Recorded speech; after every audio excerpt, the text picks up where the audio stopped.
They'll blanket you in Wi-Fi and profit off the radiation. Congregation collecting the people for that Satan. I keeps it blazing, cause I can read between the lines. I ain't blind, we unwind what they're really saying. Genetically modify what you're tasting. Loan you that college promise, so now you live up in your mom's basement. Redesign time so your mind is always wasted. Programmed to crave the basics. Keep the beta in stasis. Pay the state, kid. You're in debt for being born. Messengers are more than just the price for being warned. Don't be alarmed, disconnect from their machinations. Stop subscribing to the folly of own nations. Bone breaking ain't the answer, cause they seek the ownership of souls. Spread the seeds and watch them grow. Break the chains of control. Break the chains of control.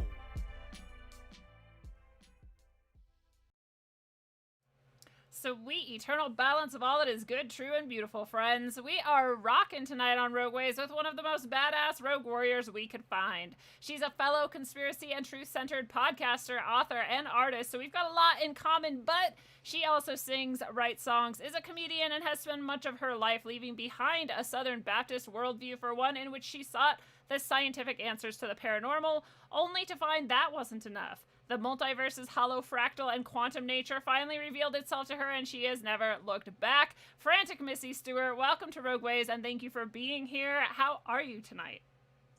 I'm doing fantastic. I'm so happy to be here. This is such a good opportunity. I'm grateful that you're willing to listen to what I have to say, because not everybody wants to hear what I have to say. So it's great to find like-minded people. Yeah, you're in good company. It sounds like, and we haven't never talked before really much before today for a few minutes, but it seems like we have pretty similar experiences and worldviews, so it'll be interesting to see just how closely they compare. But I like to listen to anybody, whether we had close views and experiences or not. It's like, why not find other perspectives and see how they can inform your own. But I do want to shout out that this Friday, any Colorado people out there, we're doing a Rogueways, Interverse, and Cosmic Keys meetup all at once. I tried to get Charlie Robinson to come. He's a little bit too busy to make it there. But otherwise, it's going to be all of us there and all of our peeps. So if you're in Colorado, come down to Castle Rock and go to Burley Brewing. I think we're doing 6 p.m. You can check it out in Locals or the Telegram group or even Twitter. I've got some stuff posted there if you want to look into it more. And we hope to see you there. And then I also want everyone to be aware that Summer One Day of Brightness event is just around the corner. It's going to be an all-day event as usual. It's uplifting, it's bright, it's spiritually enhancing. We get really deep, a lot deeper than people I think expect, in a very good and safe and positive way. And you walk away with more than you knew that you were going to get out of it. It really is that way every single time. So we hope to see you at the Summer One Day of Brightness event. It's via Zoom, so no matter where you're at in the world listening or watching, you too can be a part of it. And finally, my new book, All Endings Are Beginnings, is available, and you can grab it from the site. I will inscribe it to you and ship it to you for a very decent price, or you can go to Amazon and grab it there too. Either way, you'll want to grab it, especially if you're a fan of the ending pieces of these episodes, which I channel, for lack of a better word, and are always somewhat uplifting and inspiring. That's basically the entire book, is like a flip to a page and get your dose from God sort of thing. So find that if you're into it. And finally, Missy, back to you with the pointless question of the episode, which for you today I wanted to ask you, what is your favorite type of rock, stone, or gem, and why? Ooh, I think I like lapis lazuli. I think I'm pronouncing that right. That's my favorite, or tiger's eye. And that's only because my grandmother gave me a beautiful necklace when I was little, and also a ring that had a tiger eye. And she always told me that it would protect me. And, everyone in my family thought my grandmother was crazy. And maybe she was. Everyone thinks I'm crazy, and maybe I am too. But at the end of the day, like that necklace and that ring I wore until they literally fell apart. And I tried to find replicas of the same things like online, and I was able to do so. And it's like kismet how it came to me. Like I was literally like looking through, necklaces to try to find something to get my mom for Christmas a couple years ago. And the same necklace my grandmother gave me, almost to a T, popped up in the Damazon, like shopping list thing. So I was like, oh, that's amazing. So I bought it and I wear it for protection. And I don't know why that is. I think it's just because it's ancient Egyptian. I think it's because it's a stone that's been valued for so long. I've always said that anything that we human beings put stock in has spiritual value. Absolutely. If you look at it from a biblical perspective, and I do believe in God, Jesus a little on the fence. Don't tell my parents. A Yeah. little on the fence about. But God, I believe in. And I believe that if enough people believe in something over a period of time, even if it is Jesus, that it will contain value. After all, we are made in God's image, which means we're endowed with all the powers and abilities that God has himself. I think that's why the darknesses, for lack of a better name to call them, don't like us. They can't create, they can't make new things, and they hate us because we're made in God's image and they were made as servants. Yeah, I totally agree. They lack the ability to create, and it makes them jealous and angry. Or maybe they once had it and they lost it, and that's why they're in the darkness now. Who knows? But either way, we're a target, especially if we shine brightly, as we briefly touched on earlier. But before we get into that, I do want to ask you tell us a little bit about your childhood and background and where you came from, because it's pretty interesting. Southern Baptist isn't everybody's ballpark. Well, I grew up in the Southern Baptist church. My dad being an ordained Southern Baptist minister. He quit the church when I was like 8 or 9 years old. And as he put it, he didn't want to subject his children to all the things that come with being a PK, preacher's kid, you know, because it comes with stuff. It's like living in a glass house. And my brother got in trouble for something silly. And he saw it was detrimentally, like our family was constantly attacked. And although he could withstand it, we as small children, he didn't want to subject us to that hatred. And I hate to say it, but my dad always says the one person who comes to church every Sunday is the devil, because that's where you find the most judgment. That's where you find people that will tear you apart for like the minorest of infractions. And it's unfortunate because you would think that when you want to go towards someone who would forgive you for everything, right? I mean, the blood of Jesus is supposed to cleanse the world of sin, right? You would think that that would be the place to go to find people that would love you just the way you are. Yeah. I think that's one of the problems that we're facing as a society like today is that, you know, a lot of people don't feel like they can turn towards Christianity because of the judgment. And he saw that happen and he was like, not my family, because he's above all that. My father's the most brilliant man in the face of the planet, in my opinion. He's also my hero. Now, maybe it's because it's my dad, or maybe just because he's brilliant, or maybe it's just because God tells him things like God tells me things. But at the end of the day, like, it was hard having that childhood where everyone was constantly attacking your family. And that brings me on, like, one of the things I want to talk to you about was spiritual attack and like where it comes from and what the point of it is. I mean, you yourself today experienced a form of spiritual attack, illness, correct? Mm-hmm. Yeah. And I think I go through that too. I mean, things present themselves in different ways. It might present itself as being a physical ailment, but in reality, it's an attack, especially when it's a headache or when it's a backache or it's a pain or depression or anxiety. I like to say there are 3 kinds of people in the world. People that are obsessed with the past, and I call that depression. You can't do anything about it. It's done. It's over. I haven't invented a time machine. I'm not saying that whoever they are, lizard people, whatever you want to call them, they haven't invented a time machine. But I know that I don't have a time machine. And so when I make a mistake, it's depressing to know that I could have made a better choice. But there's some people that just get caught up in that and they live their life like that. Then there's the second kind of person, and that's someone who's obsessed with the future. They cannot plan enough. They have to be financially prepared. They lock all their doors. They cross all their T's. They dot all their I's. They make sure their health insurance. They write their will. They make sure everything's in order. And they live with that on a daily basis where they're afraid of the future. And I call that anxiety. And then I call people that are like me. And I live things day to day because the present is a gift. Agreed. Yes, I definitely agree with that. Absolutely. And I do think that physical, maladies are a form of spiritual, that the spirit really is the sort of blueprint at the very least for what's going on. And so it's going to come out into your body and be from a spiritual source. And it can be definitely demonic or attack based. Absolutely. Those people who tend to have, like we were talking about before the show started, something to share that might dispel some of that darkness or shed light on it, like you're doing. And like, we do here on Rogueways often those things tend to attack harder and more frequently.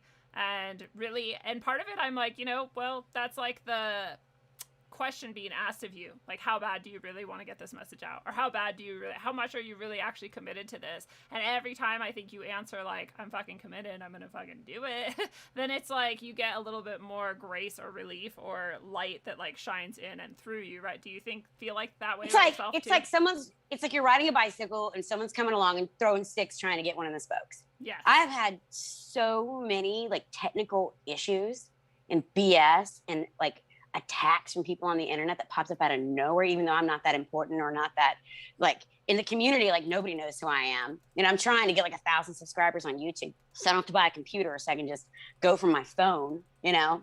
And it's insane, like, how people just come out the woodwork and attack you and attack what you're doing, even though they don't know you and they don't know what you're about. You said earlier, though, I want to touch on a point that you mentioned. You said these things that fell, right? You're like, whatever they are, and they're trying to get back to, we don't know, like, what they might have lost.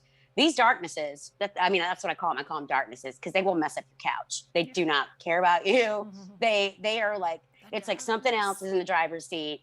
And you've seen it with people, like, you've seen friends of yours, like, you've gone out with friends. Everyone has seen this. Anybody who goes out and drinks has been out with a girlfriend of theirs where it's like, whoosh, their face changes. Their demeanor changes, their personality changes. I mean, that's why they call it spirits, right? And, like, you've seen that. Yes. And I think that these things that walk among us, I think that they're as old as time itself. I believe with all my heart that they were kicked out of their servitude position. And I think that was because they went up against God, El, whatever you want to call them. They went up against him and said, like, you can't make things like you. Now we're confused, and that's dangerous. Like, God, do you know what you're doing? God went, I know exactly what I'm doing. Peace. See you later. And cast them out of heaven. And that's exactly what they're trying to do. These things, they want to be corporeal. They want a body. They want to have influence. They want to feel like they're powerful because they know it's been projected in almost every religion. There's some sort of apocalypse. There's some sort of end of it all. And there's some sort of, like, where the good wins over evil. I mean, it's in everything from the hero's journey to, Star Wars, all that stuff, which is based on the hero's journey. Everything that we love as humans involves us conquering evil, right? So these things, they want to influence the narrative. They want to influence the story. They want to have power because they used to have power, right? Right. But they can't create. Mm-hmm. I mean, that's why you see so many garbage movies come out of Hollywood, right? Right. You see the same thing. Oh, you see the same when you watch the news and you read between the lines and you see the narrative and you're like, dude, haven't we already done this before? Yeah, like every single time. It's the same. They do the same thing over and over again. Because they can't create, darling. They were not made in God's image. God created. I believe that we can speak things into being because God spoke the world into being. Yeah. That means, and I tell people all the time, and I've said it a million times and I'll say it again. So if you heard me say this before in another podcast, I'm just going to repeat it because it's so important. A curse word is not the F word. It's not the SH word. I don't know if we can curse on here or not. Am I allowed to curse on here? I don't even know. No, yeah, you can. Fuck, shit, cunt, bitch, asshole, whatever. For my son, it's dang. He thinks dang's a curse word. He's adorable. So sheltered, exactly how he needs to be. Yeah. But all those words, those are not curse words. Those are words that make you uncomfortable because you're taught to make them uncomfortable. You're told from a young age, don't say these words. They're societally forbidden. Yeah. But in reality, a curse word is saying to someone, you're just like your father. You're going to amount to nothing. Yeah. You're just like your mother. You're a real piece of crap. Yeah. You're just like your grandmother. You're mean. You're a nobody. You're nothing. You're stupid. You're ignorant. Yeah. You're racist. You're horrible. You're deplorable. Whatever. Those are curse words because you were literally speaking evil on another person and not realizing the responsibility that comes behind that statement. Because if God can speak the world into being and we can speak the world, we can speak things into being. That's why The Secret worked. That's why positive affirmations work. That's why when you sit there in front of the mirror and go, I'm somebody, I'm special, I'm important. Like, what was that? Stuart Smalley, I believe it was. Yeah. Like, there's a reason why people do that. Like me. Yeah. And gosh darn it, people like me. The reason that stuff works, though, isn't because you're making that happen on your own. It's because you're using the power you were endowed with, the power you were born and passed on to you to do, which is to speak things into being. And it goes both ways. Happiness is a choice. just like any other, you know? And I catch myself all the time where I've lost more girlfriends than I can count because I refuse to gossip. Mm-hmm. When I was in high school, I had like 5 different sets of girlfriends. And I would bounce around because the minute they started going off the rails and being like, oh my gosh, you don't know what Rebecca did. Rebecca's awful. She's, and I'm like, next group of friends. Yeah. I knew because I wouldn't gossip and I wouldn't talk smack, I'd be the next person they would talk about. So I would literally remove myself from the situation and go hang out with a whole new set of friends. And I would just bounce around. And when they go off the rails, I'd come back when they calm back down. Because I just refuse to participate in that negativity. I'm not going to do it. You'll never catch me disparaging myself. You'll never catch me disparaging other people. It's dangerous ground. Yeah. Those words have power. I love that theory or that view of words as curse words, as this, spewing out of evil and hate onto yourself or other people or just the world in general. I am not immune. I do it to myself. I am so much better than I ever have been at like catching myself doing that and being like, whoa, stop, back it up. Knock it off. Yeah, let's do so. Let's turn it around. Let's make it something actually good and, a blessing instead and speak that into existence. So I'm totally with you on that. And that's awesome. You need to put something on your body, a piece of jewelry that you never take off, like a ring or something. So when you look at it, it reminds you, be positive, speak positive. Take that responsibility because now you've been told, so you have no excuses anymore. Yeah, totally. The excuses are gone. And it's a habit too, so it can't just like go any like other. That. You have to intentionally work at it to turn it around and make it into something else, which everybody is capable of doing. Absolutely. And there are good habits and there are bad habits. And it's important that we, the enlightened, the starseed, whatever you want to call us, the people that don't fit in anywhere else because we know we're special and different, we've been put aside to do something, we especially need to understand how to speak positivity on our community, on each other. Because at the end of the day, like if we don't do it, who's going to? Because we got to get up and fight the world every day. We got to get up and fight ourselves every day. And it's not easy. But if you keep a positive mindset and you make it a goal point and you wear a piece of jewelry, for example, I don't know if you're doing video or not, but I'm wearing my mother's original wedding ring that she was given by my father in 1973. And it's got 3 little teeny tiny diamonds in it because he couldn't afford anything else better. My mom gave this to me in 2009, 2010. I don't take it off my finger because it reminds me that no matter what happens in my relationships, no matter what happens in my interpersonal relationships, there is hope because there are 2 people that even when they fight and want to kill each other, and I have seen some things as the child of someone as, eclectic and interesting and amazing as my father and all the attack that comes with that. I have seen some things, but this ring reminds me that if you love somebody and you commit to, having a positive outlook, there is hope in the world for relationships, which I need. Yes. And I wear it as a reminder. And you have to have like something to set you in a point. That's the whole power. The first question you asked me was, what gem, what, stone do I find value in? And I'm going to change my answer because I think it's this ring. Yeah. The little teeny tiny diamonds, all my daddy could afford. Everyone in the family said they were going to get divorced. Guess what? They made it longer than anybody. Anybody who said they were going to get divorced, they've all been divorced like several times. My parents are still married. They sent that curse out and it came back at them, which is just divine beauty. But it's so interesting because I have the exact same ring, but in silver. Very tiny, 3 little diamonds. That's their wedding ring. That's all they could afford. And now it's mine too. So I haven't taken it off my finger since. It never leaves my. I literally have marks on my hand. So mine doesn't fit my fingers anymore. So I just found a jeweler actually that I'm going to take it to and get it good. But it's funny, we're talking about positivity and speaking blessings instead of cursing and whatnot. And it's like a lot of times I think people don't even realize like what, like today I have these migraines now that are a new symptom on top of this, chronic pain that I've had my whole life. And all you're not the only one. Horrible stuff. I've heard that from so many of my friends in what we do. Yeah. My friend Velan Q, by the way, she told me to tell you that when you came out about your demonic attacks when you were younger, yeah, she said that changed her life. Oh, wow. And it made her feel like she wasn't alone. And she asked me to tell you that in this podcast. Oh, thank you. That's that so you nice really made a difference. You changed the entire trajectory of her life. Wow. That's all I'm really hope for. So thank you. That means a lot to me, like more than you know. And I was just gonna say, people don't always know like what I go through or am going through on a daily basis, because I make it a point to be as positive as possible, especially in the face of all of that, because I know, and I've even, maybe you've experienced something like this too, where you are sick.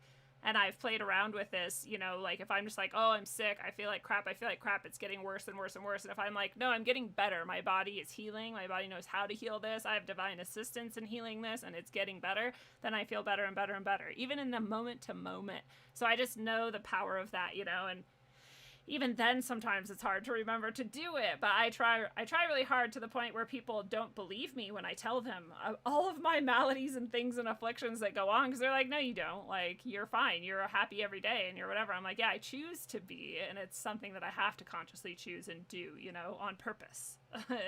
Yeah. I'm really sick and tired of people telling me what to think and how to feel. Yeah, dude. I'm so over it. Really.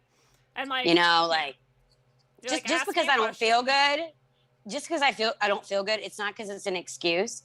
I share things with people because I'm called to share things with people. Yeah. So if I tell somebody I'm not feeling good, there's a reason why because I don't complain, man. Like, dude, like anybody else that does what we do, it's been non-stop good time funness for the last couple years. You and I were supposed to originally hook up 2-something years ago through Sam Tripoli, remember? No. Sam Tripoli told you to have me on your show like 2 years ago. Yeah, totally. I'm really bad at following up on those types of tips. Yeah, he was like, you need to, but no, it happened exactly how it was supposed to, exactly when it's supposed to, True. Exactly the way it was supposed to. That's always how it is. That's absolutely. But I never tell anybody that I don't feel good, not because I want sympathy or because I'm like, oh, it's so hard being blah, blah, blah. Usually it's because I feel guilty, which is one of the most least productive emotions in the world. True. It's because I feel guilty because I'm like, dude, I can't do what you need me to do because I got to do me for a few minutes. Mm-hmm. And I feel bad about it. And so usually like when I tell someone I'm not feeling good, it's because like, I'm like, look, okay, there's a reason why. It's not you. I promise I'm awful. It's me. Yeah. I'm sick, blah, blah, blah. And I still feel bad about it. Totally. It's one of my I've got I'll make it 3 rules in my life that I'm following now. Number 1, I don't lie. Yes. Ever. My word is my bond. I don't have a degree. I didn't go to college. I tried, didn't work out. My professors really hated me because I was like, you're wrong. Good like they hated me. They needed you. But I never finished college. I don't have a degree. I'm just a crazy reader. I read everything I get my hands on and then some. And I like to prove what I have to say. Because I don't have that degree, it gives me this hunger to like need to prove that what I'm saying is important and it's backed up by something. Well, I don't have to do that. You're more intelligent than most people if you read and therefore teach yourself. That's the most important skill you could ever have. So like a hardcore gangster, my word is my bond. I have to be brutally honest to the point where if someone asks me, how are you doing? I'll be like, do you really want to know? Yeah. Or how about we just ask you how you're doing today? Yeah. Because I just like, there's no point. Yeah. Right. The second rule that I follow hardcore is that I've learned that you cannot give truth to those who don't seek it. Seriously, I need to learn that one better because I still try sometimes. And then I'm like, why? Why am I doing this? You don't want it. And even if you say you want it, you probably don't want it still and you're not going to take it. So I should just save my energy for people who do. You can lead a whore to water, but you can't make her think. Yeah. That's what my brother says. And the third rule that I 180% like live by is the fact that if you know something, you can tell people about it, but you don't have to do it in a way that makes them feel backed into a corner. Because the minute you back someone into a corner, spiritually or otherwise, they're going to start to feel attacked and they're not going to respond appropriately. You got to plant seeds. And that leads me to something else. This isn't even our notes, and I'm sorry if I'm going off reservation. We go. My dad used to always say, the pastor used to always say that when you plant something, you can guarantee 3 things. And that's what it is. That's what we're doing right now. We're planting little seeds, It's the little things lead people to the bigger things. Nobody wakes up overnight. Yes. Rome wasn't built in a day. You can't expect people to just be like, oh, okay, I know exactly what's going on. And blah, blah. No, you can't. But there's 3 things you can guarantee when it comes to planting seeds, spiritual or otherwise. Number 1, you get exactly what you plant. So if you plant negative vibes, you plant bad energy, you plant, gossip, you plant cheating, lying, stealing, whatever, that's what you're going to get back. It's going to be the same exact thing. Number 2, you get more of what you planted. So that means if you plant 1 corn seed, you're going to get an entire corn plant. Yeah. And that corn plant's going to give you all this corn, right? So when you plant seeds in your life, whether it's spiritual or what we're doing right now, you're going to get more of what you planted. And number 3, you're going to get it later than you planted. And when you plant good things, you're like, oh man, I can't wait. I can't wait. I can't wait. I can't wait. I can't wait. Any minute now, we're going to have some corn. It's coming up, right? But if you plant bad things, you're like, oh man, I hope it doesn't catch up to me. I better lock all my doors. Someone's going to steal from me. Oh, you must be a liar because I'm a liar. Yeah. Oh, you're cheating on me. I know you're cheating on me. Why do you think I'm cheating? Let me go through your phone. Oh, it's because you're cheated. Cheating, yeah. Yeah. And that they don't want that plant to grow. Yeah. So it's so important that we understand those 3 things. So we understand what we're doing and the work that we're doing and how it's important and how it affects other people. Nobody wakes up I think it's wanting important. to be. Sorry. Nobody wakes up wanting to do what we do. Yeah. It's not easy. No. It's not fun. That's why I always tell people too. People are like, wow, you've had all these experiences. I want to have some of those. I'm like, I don't know if you do. But if you're supposed to, you will. But like, I don't know if I would go asking for any of it. Like, I'm fine. I'm good. I don't regret. I'm grateful for everything, honestly. But at the same time, it is incredibly difficult in so many ways and so many levels. I just don't know if anybody wants that. But I also like, I just want to say about the planting thing too, that it comes later than expected. And it also becomes, it's like if you just start tomorrow and you're like, I'm going to do better. I'm going to start planting better seeds and I'm going to like take better care of myself. I'm going to say nice things to myself in the mirror or whatever. You're going to have instant effects from that and you're going to have long-term effects from that. But you're still, some people get disappointed when they then still have these like negative things crop up or like, wait, I'm doing better now. Why is this happening to me? It's like, well, you still spent all that time planning all that negative shit. It's still going to continue to come up until you've had like lots of space from it. So don't give It's like up. Brondo. Don't expect it's like when you water the crops with Brondo. Yeah. Right? It's what plants crave. Really? crave. Are you sure? Are you sure that's what they want? Are you sure that's what's going to help you build a productive life? Just because you're told this thing is supposed to be good for something or good for you doesn't necessarily mean that it is good for you. See, and I feel like that toilet water thing is exactly what they tell us about all the things we should actually be doing. They're like, oh, you want to take herbs? What, just like shit that came out of the ground, like dirt covered herbs? And I'm like, no, it's actually like the best thing you could take for most of your maladies. But then it's the same idea, like, oh, you want to put toilet water on the plants? You're like, yeah, I do. Actually, it's better. Yeah. Yeah, exactly. Yes. I mean, I can't think of a better analogy if I tried. That is exactly what it is. They're like, wait, what? You want to, what? You're crazy. Yeah. You're crazy. Nuts. Matter of fact, we're going to try to sacrifice you. Yeah. Right? For the public good because you dared to put toilet water. Public good. On plants. Yeah. Right? Pain for attainment. Right? We're going to make you a public spectacle where everyone's going to be cheering for you to die until they realize that you're right. Yes. Well, I want to get into some of your experiences if you would like to tell us about some of the darker things. And I want to throw out there, that maybe I wonder if you experienced this too, because when some of these things started happening to me, the church was the only place that I had a reference of that could even deal with any of these things. And when I went to the church, I was just woefully dismayed at how much they thought that we were just insane instead of helping us deal with these spiritual attacks. So I wonder, which church, if you don't mind me asking? I went to both 2 different Lutheran churches because those were in our network, and then the one that the Queen is the head of. Just checking. Yeah, probably. Yeah. Yeah. The Church of England, Lutheran. Yeah. And then one, I can't remember what it was. Also, Martin Luther, he loved shit jokes. Scatologist Martin Luther. Really? Oh, yeah. I did not know that about him. Look, you need to look into that. That's he funny. He hated the Jews. He wrote a book called The Jews and Their Lies. And he also was into scat humor, like shit jokes. So was Mozart, too, though. Mozart wrote a song called Lick My Ass Nice and Clean. And Shakespeare is full of it, too. All the dirt. Yes. Yes.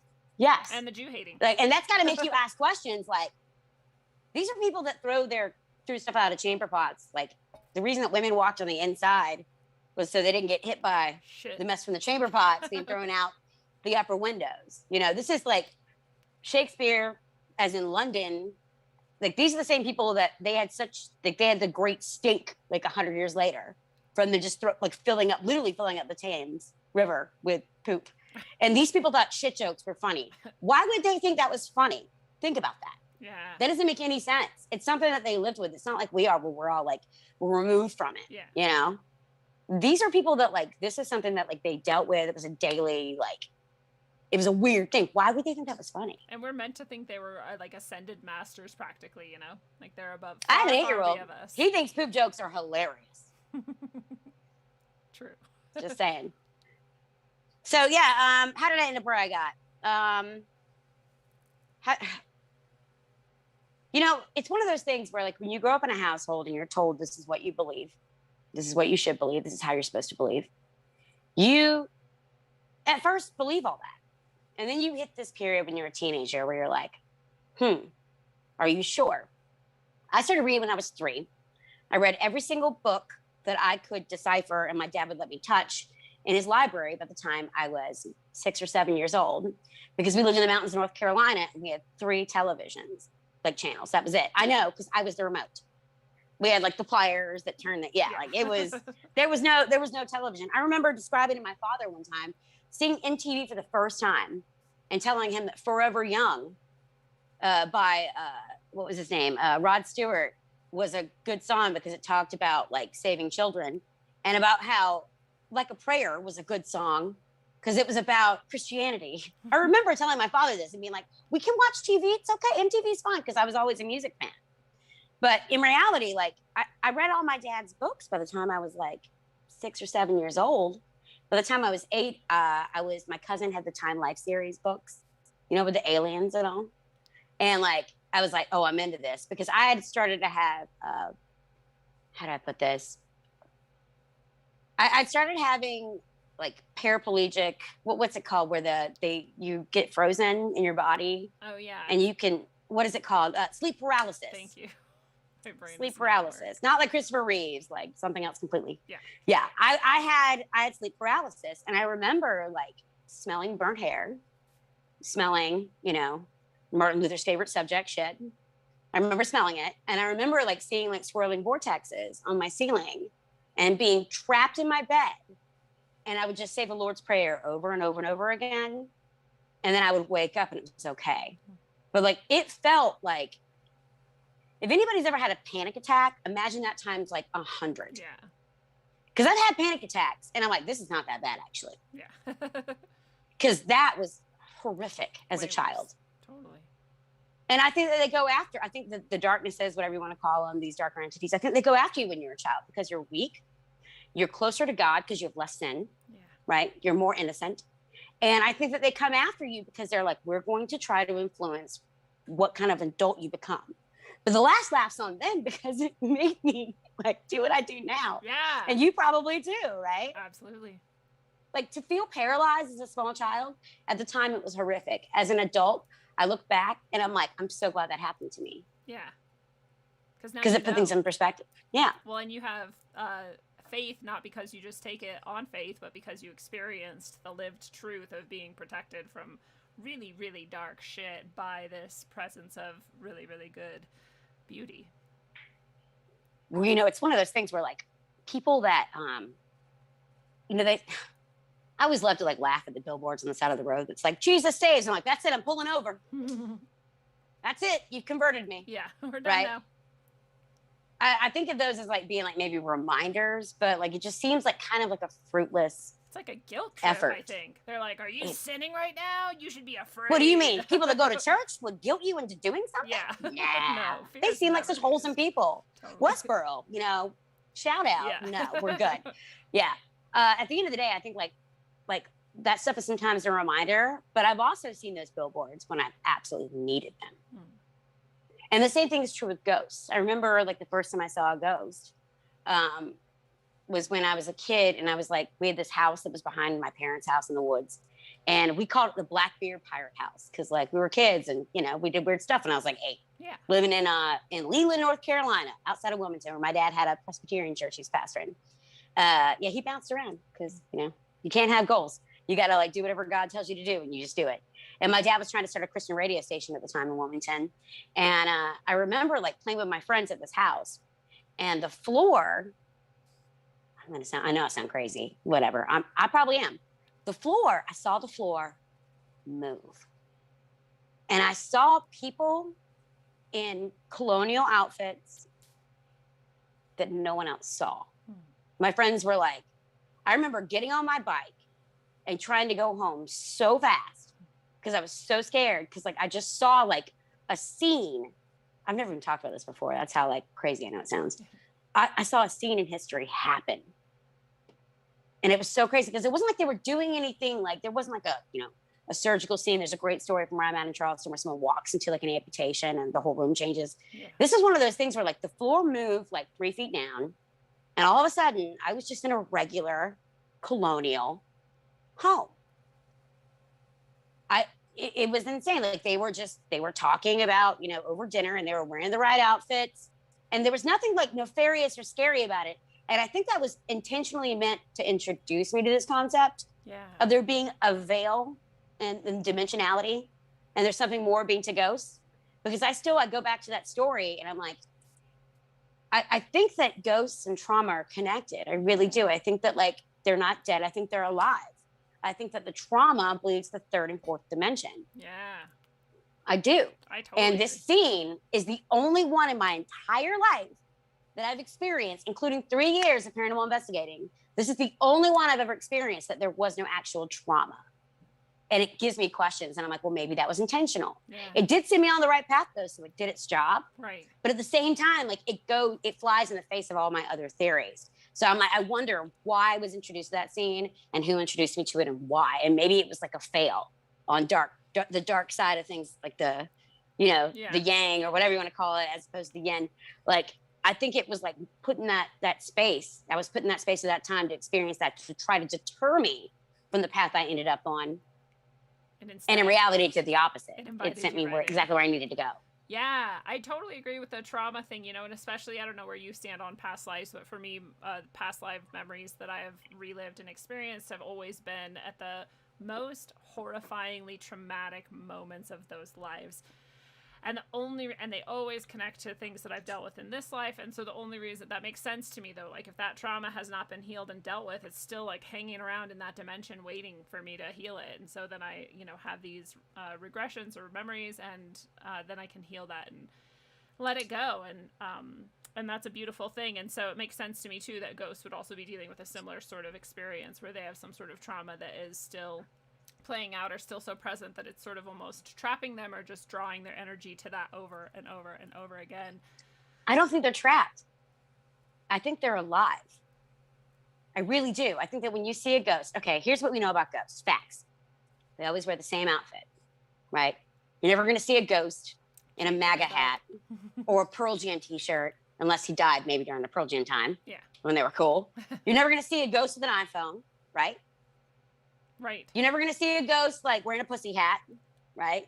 You're never seeing a ghost. You're never going to see a ghost at a protest being like, yeah, that's some bullshit. Yeah. How dare they? My life does matter. Yes, I lost it. I'm going to lose it any minute. You never see that. You see them do the same things over and over again. They wear the same clothing. They're in the same locations. They repeat the same things. I'm sorry. Get your bed. Get your bed. I'm so sorry. My dog is special. It's okay. If you don't believe in that there are multiple like realities and multiple lives, you should meet my dog. Yeah. Yoshi, say what's up. Hi, Yoshi. Anyways, yeah, he's out there barking at you know, the ether. Yeah. It just goes to show you that my point here is important because I'm being interrupted.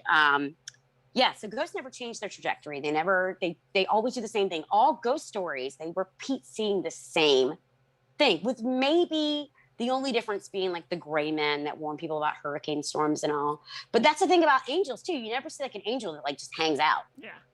Right? They come in, they do something great, and then they go. They do their job and then they're gone. They do their job and then they're gone. They don't hang around and like sponge off of you spiritually or hang out in your house. Yeah. Like got time ghosts, for that. Yeah. So ghosts always, they wear the same thing. They do the same thing over and over again. They always follow the same trajectory. Literally, my ears are ringing as I'm saying this. That's so weird. Another thing that ghosts do is if you encounter a ghost, which I have several, they're just as scared of you as you are of them. And or they're angry that you're in their house. Yeah. They're like, what are you doing in my house, dude? Right? Yeah. Another thing that when ghosts show up a lot, they say is around water. Again, also in homes that have lots of construction.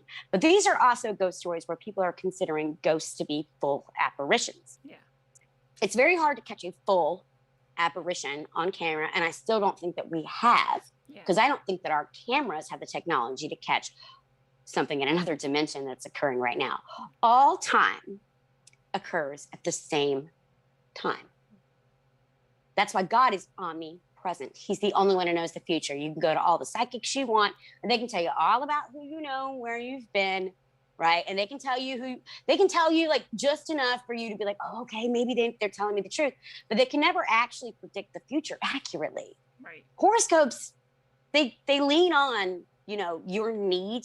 People, they get horoscopes and believe them. Aren't people that are like, I was just walking down the street and I ran into this horoscope and wow, it's absolutely right. No, it's people that are seeking that information out. So they're already like doing mental gymnastics, trying to fit that horoscope into their life. But these psychics and all, they can never tell the truth because they don't exist in the future. Only God knows the future because God is omnipresent. We, in a way, have that ability because we're made in God's image, which is why I think we can see ghosts. I think it's why we can see darker entities. It's why when people go into a building, and I've seen countless things over my years of doing that kind of research, where like they walk in the room and they're like, it just felt like that corner was darker than the rest of the corners. I didn't feel good. I felt unsafe in my own home, and that's what I did. I liberated people in their own homes. Yeah. That's what I did. I mean, I gave them back their house, and or I told them like, look, it's just a draft. Like, you're fine. Yeah. And there's so many times that I've gone into a house and they're like, oh no, that's Sarah.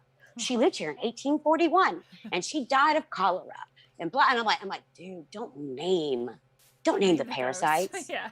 Don't name the parasites, because ghosts do this. Ghosts have, rules, just like there's rules to the universe. Those ghosts are not dead people. They're alive people. So if a ghost gets mad at you, or if a ghost like is scared of you, respect that, because they're either just immediately gone through or about to go through a major amount of trauma. Yeah. And I believe that the trauma bleeds the third and fourth dimensions, which is why we're allowed to see them in real time. And I think it is. I think it's real time. When you look at a television, right? And I dated guys that were, sports fans, and they'll scream at the TV, right? But they can't hear you. They're two-dimensional. Right? You can scream at Tom Brady all you want, but A, he's the expert. You're not. And B, like, let him do his job. And B, like, Tom Brady never turns to the camera and goes, I get it, Tom. Yeah. Listen, other Tom. I got this. Let me do my job. That never happens because it's 2D. But if you turn to the person next to you, can interact with them. That's 3D. When you interact with ghosts, those aren't dead people. They're alive. And you're interacting with someone who is just as alive as the person next to you, except for the spiritual reality of that room at that time and the multidimensional verses bumped up against each other, and you're able to see them as they're alive. They act like people that are alive. They don't act like dead people. They don't. Yeah. In all the accounts, even going back to Grecian times, they always do the same thing when it's a full apparition. Now, that leads me into the second subject then. There are things that want you to think they're a ghost. Yes. That want you to think they're a child. Yes. That want you to think they're helpless. That want you to think that they're about to go through some sort of trauma. And they use that opportunity to be a spiritual parasite. Yes. That's exactly. And they suck the energy. There are some people that walk around right now that are alive that you meet that you're like, dude, I cannot hang out with her anymore. I cannot hang out with him anymore. Like, he wears me out. Yeah. His problems are his problems. I got my own problems. I can't be friends. I'm not going to ghost him, but I'm going to be just as nice as I have to be to not be mean, because they're fragile, but like, you can't deal with it. There are darknesses that walk amongst this earth. You can call them shadow people. You can call them hatmen, and those are different, and I can get into those in just a minute. But there are things that walk among us that they will take on the characteristics of a child or an old lady or a sob story, just like your crappy friend, to try to get a response out of you. And that response is fear, or that response is just allowing them to stay there. Yeah. These things are not new. They've been around since the beginning of time. Totally. And they talk about it in every religion. They talk about these things. Even like ones that are like debunked in like old school, like Carthaginians would talk about darknesses, you know? Yeah. Things that were dark, the room that is darker than the room in corners. Those are the ones that your ghost hunters typically catch. And the reason why they can catch them is because they're here in real time now. But they never catch them in like a form other than what they are. Yeah. And that's exactly what they are. They're spiritual parasites. Don't name your tapeworm, people. Don't name your tapeworm. You know, I have a friend of mine that she's like, oh, there's a gray man. He's protecting me in my house. I'm like, no, that's a hat man. And he's using you to exist spiritually. He's feeding off your energy until he gets done with you and he'll move on to the next. That's why you got divorced, girlfriend. I hate to tell you, but you had all this negative energy in your house. It wasn't protecting you. It was sucking energy off of you. Yeah. It's a parasite. Yeah. Just spiritually. Every time you see these people who perform magic or do all these things they'll say, I do this with my entity or with my, you know, whatever, ghost friend or whatever. And every time you follow those stories to the end, that magician or that person who's working with that entity is always screwed over in the end. You think you're smarter, or you think like, oh, I can work with my friend, they're helping me, and in the end they're always going to get one over on you. But about the, you know, these entities that pretend to be other things to kind of catch you off guard, and I think in my experience at least, it was that it pretended to be a little girl at the sort of last minute of sleep paralysis, far into the sleep paralysis experience and this like final experience. This thing has watched you. It knows what this thing has been watching you. And it's like, I'm just it is a predator. Girl. And I'm like, oh, it's a serial killer. Kid. It's totally, a tapeworm. Yes. It has literally been feeding off your energy. It knows what gets your bubbles popping. It knows what makes you upset. It knows what gets you in that another level. And it knows what you will do to protect a child. Yes. Because it knows you at this point. Exactly. And I think that if I wouldn't have been tipped off to that at the last moment and put up a defense, that's the interesting question I've always had, is what would have happened then, right? Because it hit a shield instead of me. So what would have happened if it hit me? I remember I've heard your story. Yeah, I've heard your story, and we don't need to go into it because I'm sure everybody at this point knows what you've been through. Yeah. And you know, I remember when I first heard your story, I took like pages of notes. Where that notebook is, because that was 2 years ago, God only knows. Right. But I remember at the time being like, I want to reach out and like shake her and be like, you have more power than you realize. That's why they're scared of us. Yeah. Oh, that's why they have to ingratiate themselves. Do you think, okay, think about it like this. Can you imagine John Wayne dressing up as a little girl and showing up at your house and be like, can I live here? Yeah. That's what it's like. These things used to be very powerful things. Yeah. They used to be worshipped by ancient religions. I think that's why I was so angry. They named them. They allowed them to exist in their society. They sacrificed children to these things. They shaped reality and history in so many ways. It's insane. There's still people that think these things have some sort of, you know, spiritual, you know, hierarchy, which we know they don't. Yeah. You know, they're garbage. They're garbage people. They're literally like, they're like the dregs of society. They're like the guy that begs you for money at the gas station that you're like, man, I feel bad for you. I don't know how you got here. Yeah. But I only have $2. Right. and that's what it is. They're spiritually homeless. They've been kicked out of paradise. They're never going to get back. They know they're never going to get back. So they're trying to turn this world into their world. One of the theories that I bring up a lot, which has had, some people think it's amazing because they get it. Some people think I'm crazy. Some people think that it's stupid and doesn't make any sense. But I legitimately believe that they, you know, call them whatever you want. I refuse to call them elite because they're not better than us. Yeah. The spiritual entities, 13 bloodlines, the black nobility, whatever you want to call them, skull and bones, whatever the they are. Is the good one. The theys, the non-empathetic theys, the theys, whatever you want to call them. I believe they're actively trying to return us to an antediluvian climate. And I believe that is in order to bring back to fill them. Yeah. This is Gary Wayne's Because, thing too. well, if you look at it, yeah, he's awesome. Yeah. Well, if you look at it, you know, we're told history, certain things, but we know now about a lot of things they lied. Like the Empire of Tartaria, no one's ever heard of it. Y'all should look into it. The mud-flood thing's bunk. It's garbage. It's a limited hangout. Don't look into that. But look into the existence of these people, and then look at the Reformation and how it affected the former Tartarians. Look at the Chinese, the Mongol, the Russian empires, and then look at the Tartarians and how it all exists. And then look at the Mayan, Mayan stories about, you know, Quetzalcoatl and him coming as white and bearded, and it all starts to make sense if you look into it enough. Just let the mud flood thing slip to the side. But we know they lied about that. They even lied about what it says on the calendar dates, because it says like J or I 542. I'm just making up a date, like J 542, and they'll tell us it's 1542, and it's not. It's a lie. They lie about everything. We know they lie. We know they lied about the Titanic. We know they lied about the Lusitania. We know they lied about the Civil War. We know they lied about the British Civil War. We know they lied about Napoleon. We know they lied about Genghis Khan banging all these women. No, they're actually Tartarian. That's why they all have the same bloodline. There's no way someone could rape that many women. It's just not freaking possible. We know they lie about everything going back to the beginning of time. The Persians were actually super awesome people. The Persians restored the temple to the Jewish people and their artifacts. Like King Cyrus, those jerk off, the Persians are evil.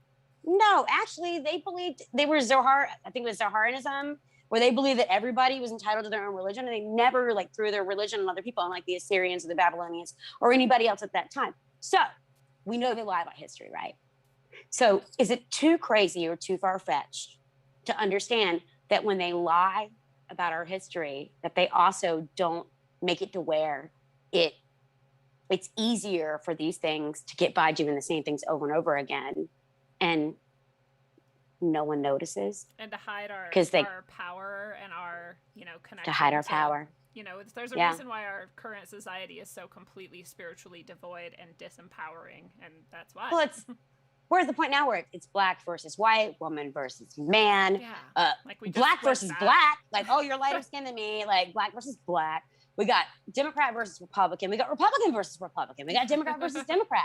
We've got one of the craziest dispersals of tribalism I've ever seen, where like no one can get along with anyone, and we all consider our enemy to be the worst group of people that we're aware of in the modern consciousness. You call them Nazis. Yeah, that's insanity to me. Anybody who does 5 minutes of research or just looks at pictures of what those people did, you are way off base. Yeah. But you call your enemy the worst thing you could think of, right?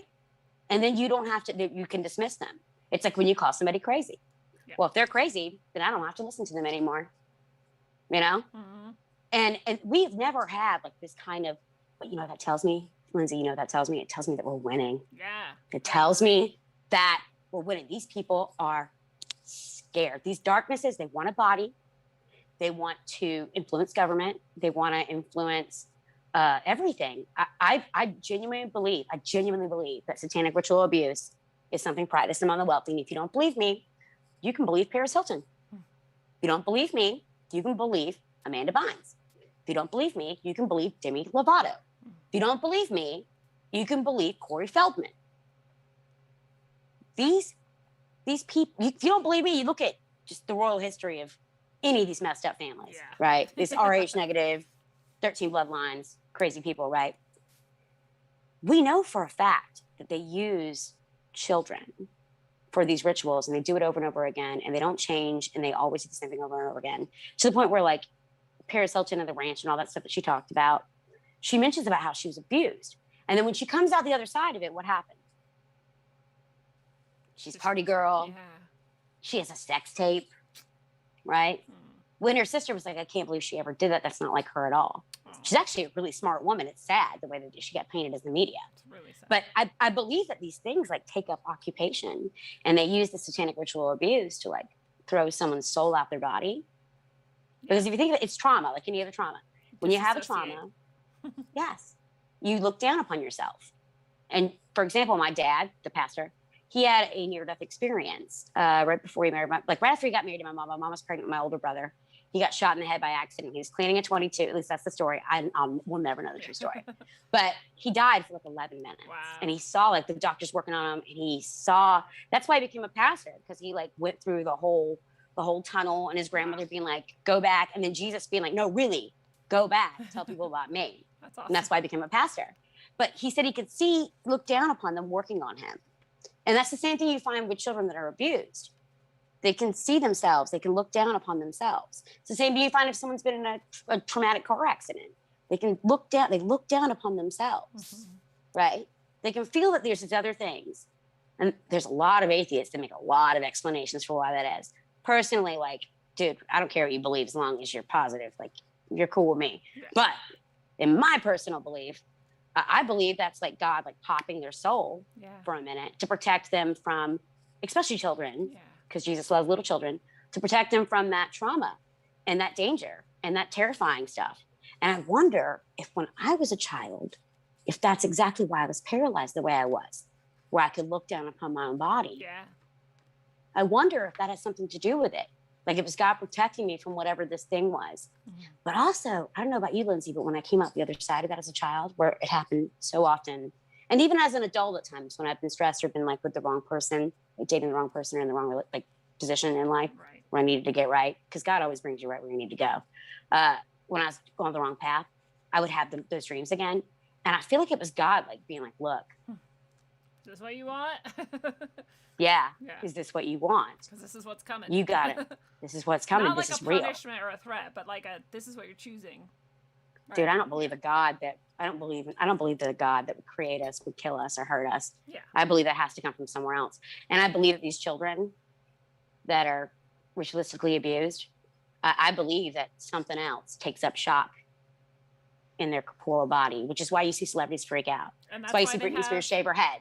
And that's why you see Amanda Bynes throwing bombs. That's why you see Demi Lovato doing so many drugs. That she literally has lost vision in one of her eyes. And now she's changed her sexuality or whatever else. Like, and she's a different person. Mm-hmm. Even people like, there's all these people that took pictures of her being like, she's a different person now. She's not the person we knew. And I'm like, yeah, well, she did have a couple strokes, but can't be that different. They're like, no, really, it's different. She's different. Yeah.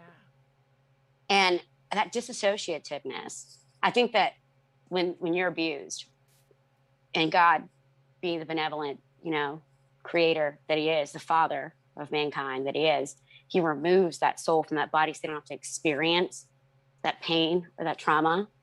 And I believe there are people out there that torture a child to the point where their body and their soul cannot reconnect, and they take up shop. And I think that's what's been going on with our royalty, with some of our elites, with our, some of our favorite families that you're well aware of.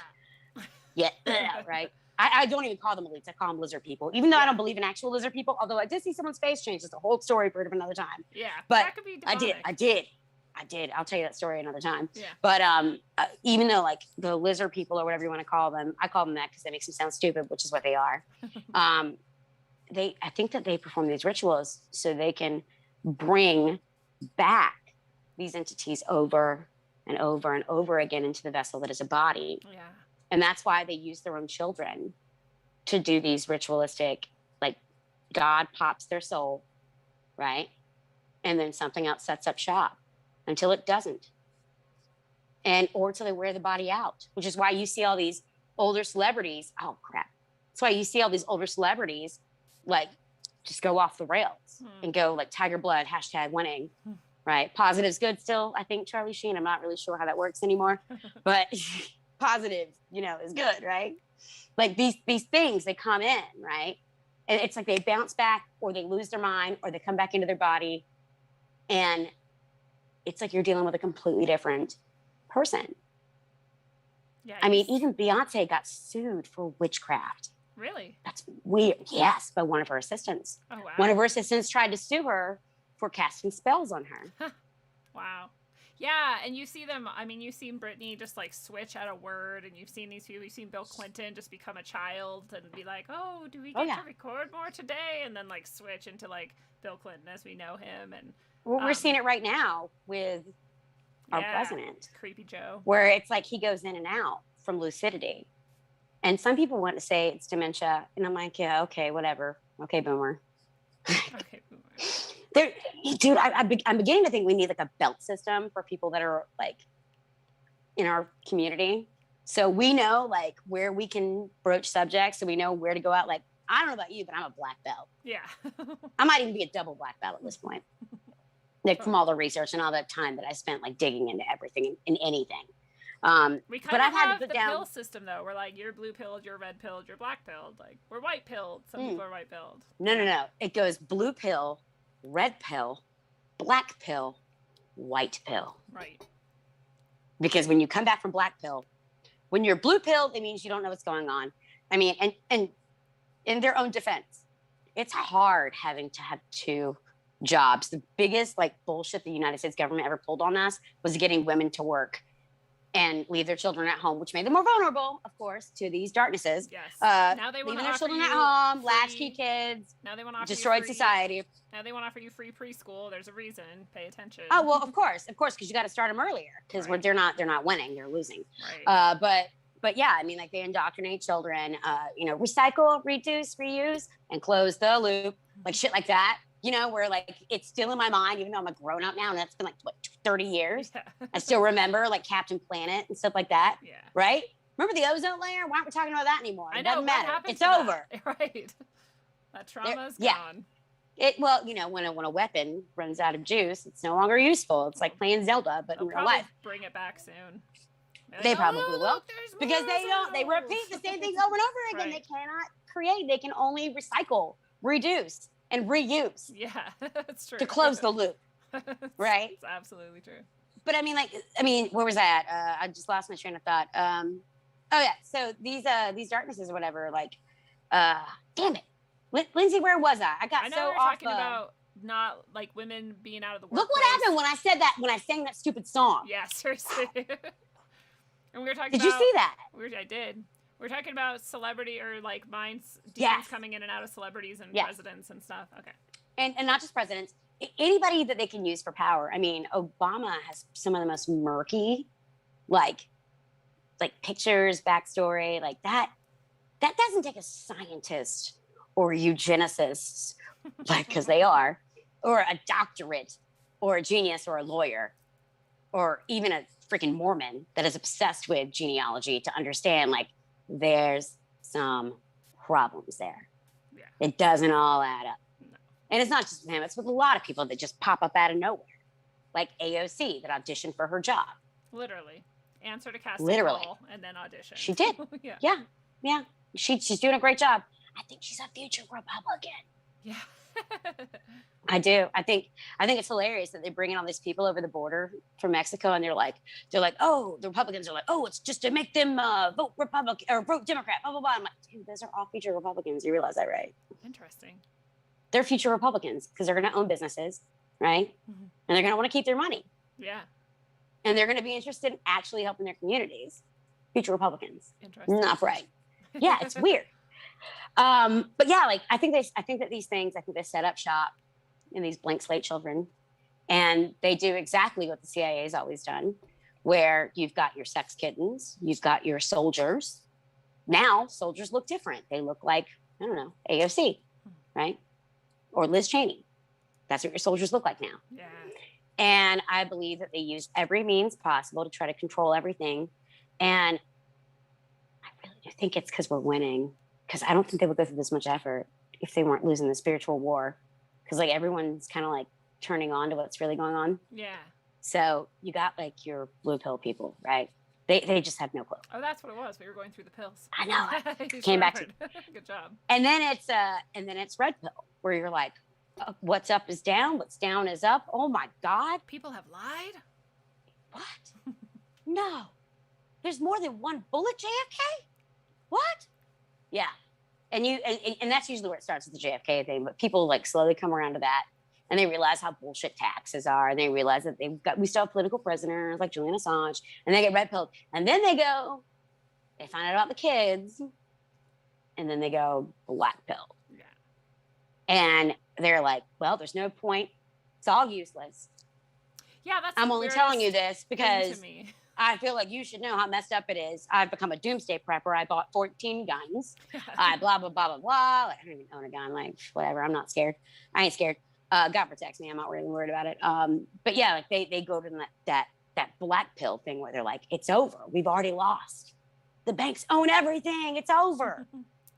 And then you go through that for a while, and something happens where you go to something called white pilled, where the conspiracies, the lies, the distruth, the dishonesty, it becomes like, I have a bar in my living room, like a little, bar next to my kitchen. And I have these 3 chairs that are there. And I walk past those chairs every day. But I don't think about the effect that those chairs have on the room. I don't think about whether if I moved it, I might scratch the floor. Yeah. I don't think about whether or not I should get new chairs. It's white pilled. Yeah. Like it's not what it sounds like. It's not like it's a good thing. Like you're like, oh, everything's positive and amazing. But it's more like these things that are happening, that are going on. It's like a chair in the room. And even if you can't move the chair, you know it exists. You know there's nothing you can do about it. But by God's sake, you can tell other people that chair exists. Yeah. And that's where we are. I think you can also then come to the point, and I think that's part of the white pill experience too, where you realize like, oh, not only can I not necessarily control any of that, but I don't actually need to. I'm not even supposed to necessarily. What I'm really supposed to do is heal all of myself and therefore all of the world, and like understand the spiritual nature of my being, so that I can also then share that with everyone else. Because once you remember like, yeah, I'm gonna die, but my soul is eternal, and so none of this fucking bullshit matters except my soul, then like none of it really, it matters still. Like you said, you can tell people that about it, that it exists, but more importantly, you can tell them like, oh yeah, and remember, like they can't actually do anything to you because you're a soul. Maybe they can even kill your body if it comes to that. I don't know. I'm not really there, so I won't know until I get there. But I know drugs. They can't. They use drugs, alcohol. But right, they can't actually attack. You can fuck your soul up, but they can't do it to you. So really, you are always in control, and you're always empowered. And I think that's part of the white pill too. Is like knowing your power, your true power.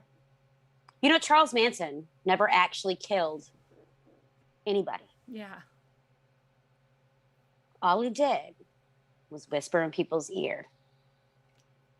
He's a good devil. And he spent his entire life in jail for that. I want y'all to think about that for a minute. Charlie Manson never held a weapon, never wrote anything like Helter Skelter on the wall. He never actually killed anyone. And he spent his entire life in jail. Now, what does that tell you about these things hold sacred? Charlie Manson is a warning story for all of us. Just because someone tells you to do something doesn't mean you have to do it. Yeah. Just because someone tells you that you're wrong doesn't mean they're right. And just because like the world wants to throw your head on a pike and shut you down and kill your spirit and hurt your heart, you don't have to read that crap. You got to put 2 feet on the ground, put your feet in the grass, put your hands in the air, appreciate things as they are, take everything, the present, as a gift, and know that like, if they weren't so scared of us, they wouldn't try so fucking hard to own us. Absolutely. And that's what it is. It's ownership. That's real slavery. Yeah. It is real slavery. We are not. Dude, just because someone knocks at the door doesn't mean you have to let them in. How many fairy tales have warned us against this shit? Absolutely. Well, and it goes both ways too, and I think people forget that. Like, don't let in the darkness. It has to have your consent to come in, but also invite in the light, because it also needs your consent to come in. Invite it. Lindsay, I don't watch horror movies in my house. Me either. I'll watch a horror movie at someone else's house. I like horror movies. I think that they're interesting. I think they tell us more about humanity. I believe that art is art. I appreciate art, but I'm not watching a horror movie in my house. I'm not going to open up a door that I don't want to have to be bothered to shut. And speaking of shutting, I don't think fear or guilt have any purpose except for in the reptilian mind. Yeah, let's talk about shutting doors and protection, because I know that's something that we wanted to talk about. And what's your, method of protecting yourself from these darknesses? Well, everything is always ritualistic.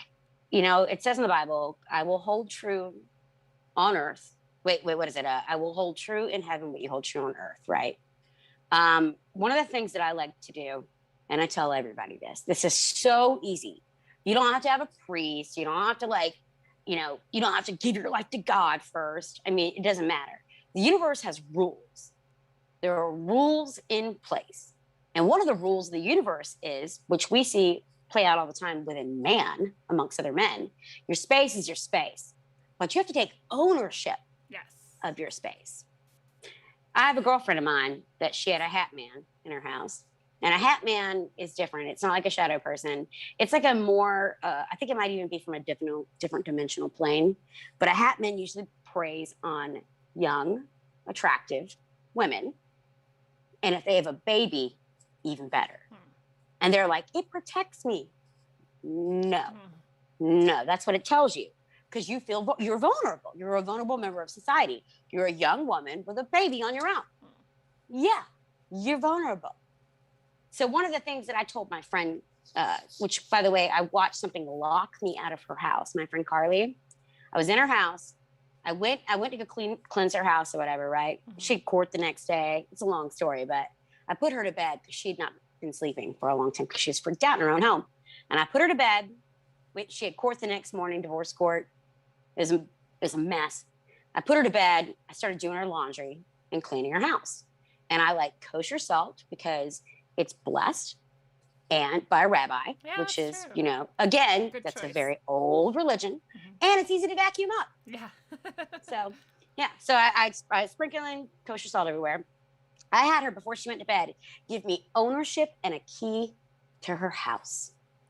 I still have a key to her house because I took ownership of that house because she felt like she couldn't. She wasn't strong enough. Yeah. She was exhausted. She had a 1-year-old. She's worn out, and a job, and a crazy ex, and parents, and everybody in their business, And she had a lot of stuff. So I was like, I'm going to take ownership of the house. Give me the key. Tell me that I live here. This is my house. And she did. And she put the key in my hand, and I walked around that house with the kosher salt and all the windows and the doors. Because when you kick something out, you want to make it where nothing can come back in its place, because it will totally do that, which is why you have to put down the salt. The salt doesn't get the thing out the house. It keeps new things from coming in the house. And she gave me ownership of the house, and I walked around with the key in my hand, and I said, this is my house. She's allowed here. I pointed at her baby's room. He's allowed here. Nothing else is allowed here. In the name of Jesus, I declare that you will be thrown at the feet of God the minute you try to re-enter this establishment. You are not allowed here. You have to leave. Get out. You're not allowed. Unless you have a key in your hand. You don't have hands, you non-corporeal piece of shit. Yeah. You don't have any hands. Unless you hold this key to this house in your hand, you are not allowed to be here. Leave. I send you to the feet of God to deal with you. That's what I do. And I did that. I'm in the kitchen, and I just plugged my phone in. I just took my watch off the charger and used the same thing to plug my cell phone in because my phone was dying. Because it was like, and I knew we had to leave soon, and I want to make sure I had enough charge. I walk in the garage, switch her clothes, because I was doing her laundry, because dude, she's been through so much shit. Girlfriend was having a hard time. And I look, and the door to the garage had these glass windows. And I could see what looked like a man in a hat in the hutch that was mirrored, right? And I watched my phone that was on the charger that was playing a video, because I was about to walk right back in. Yeah. I watched my phone go power off. And then I watched my watch go down to 10%. And then I heard the door go click. I heard the door go click. And I called Carly on my watch. And she can attest to all this. This really happened. I believe and I called her on my watch, with the last 10% of my watch being like, it just locked me out the house. This motherfucker, it's on. Yeah. And it did. It locked because I left the house. I was in the garage. So it clicked, locked me out of her house. Because it knew I was kicking it out. Yeah. This was its last ditch attempt to save itself. Yeah. I mean, that's what they do. They prey on people. At least Hatman. And there's also, your typical shadow people. You find these shadow people and these Hatmen. Hatmen usually, like I said, go towards younger women, especially attractive women. And they paint themselves as being like helpers. They put this thought in their mind. I don't know how they do it. I don't know if they whisper in the dark, what kind of creepiness happens, but they do. They convince them that they're there to help them and they're there to support them, especially if they're in like a weak position or they just got out of a bad relationship. That's where you find these things pop up. But the shadow people are completely different. I've got a girlfriend of mine that worked on a nursing ward, and she said she saw stuff. It was the dementia ward, and she saw stuff all the time.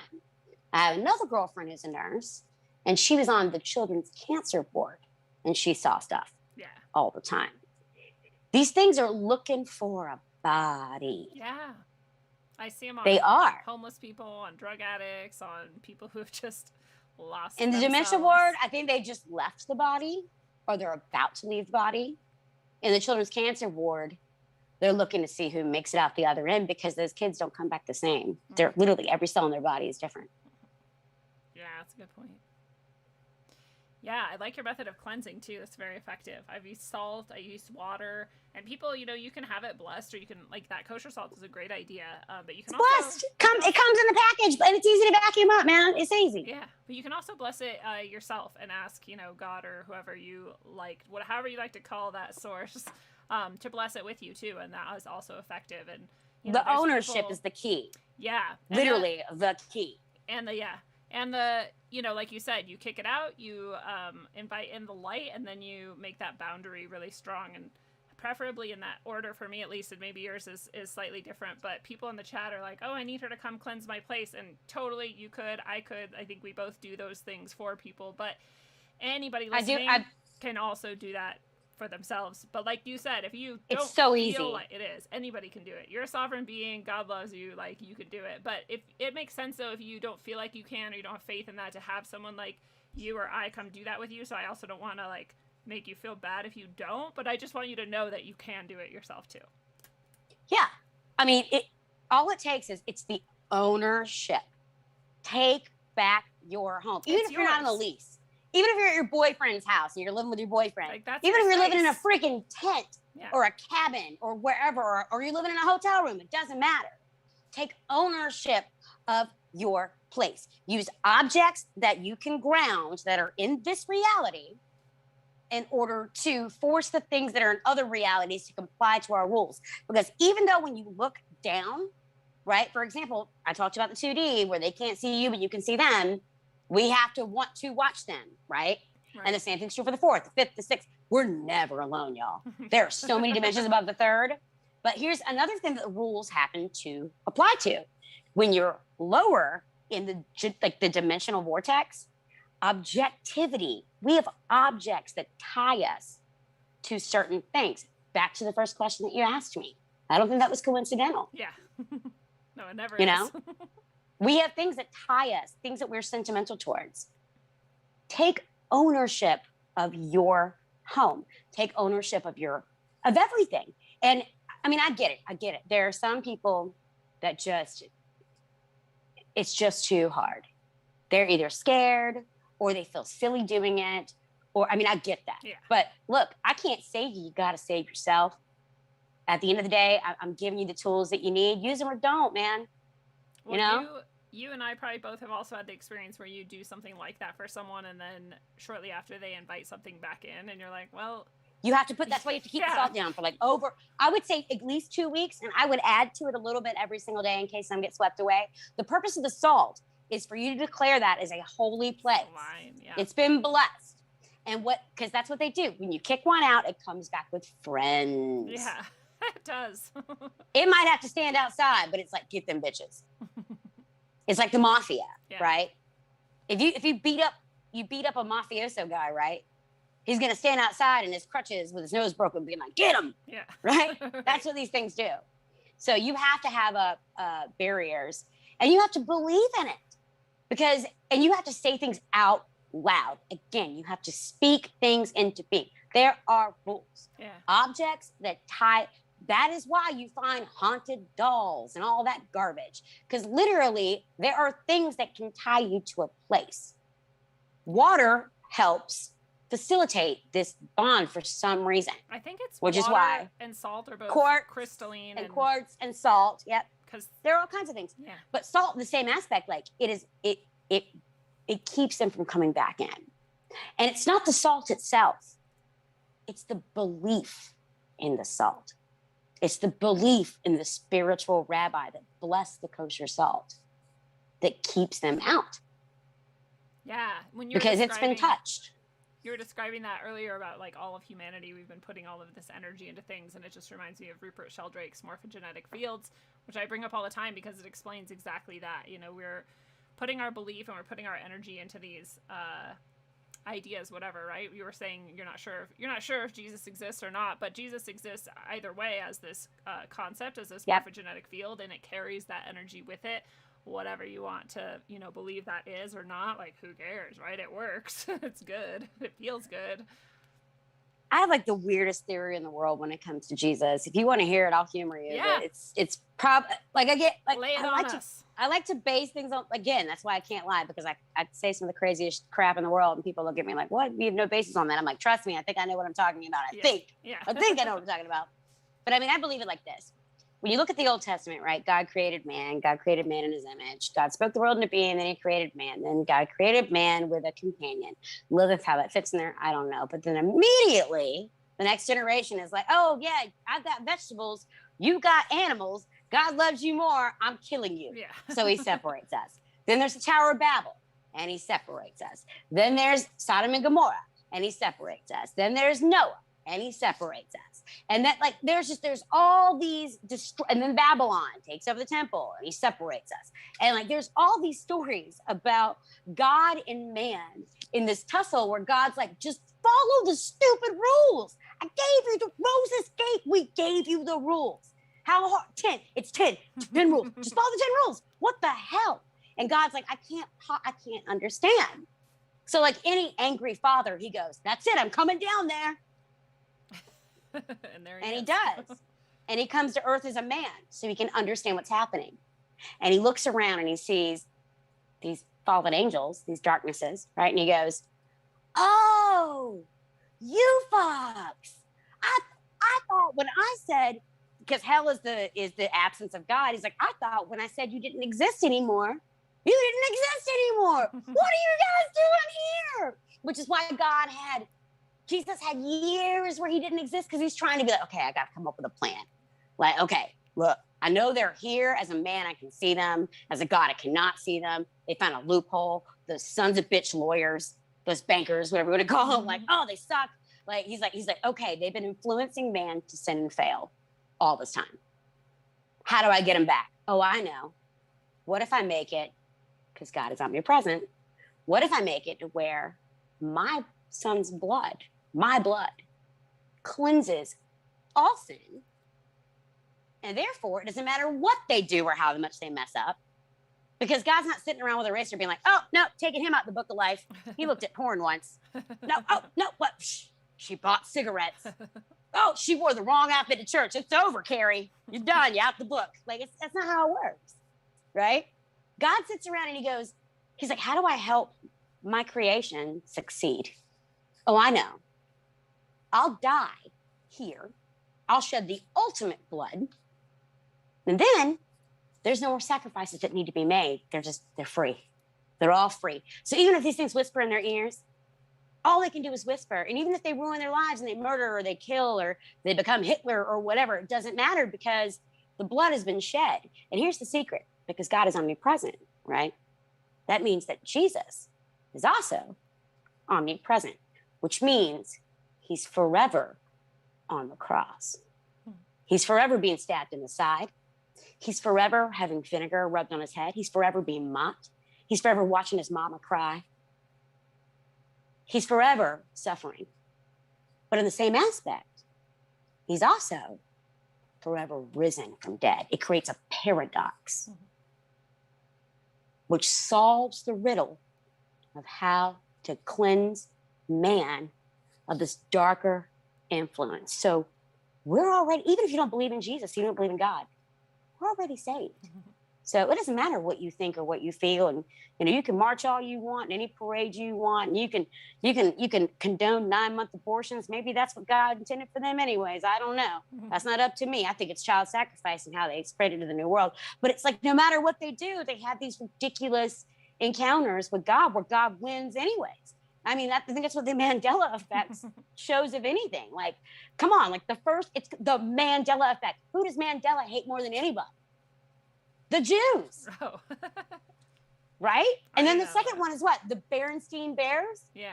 Jewish bears, really? And you changed it to be not Jewish?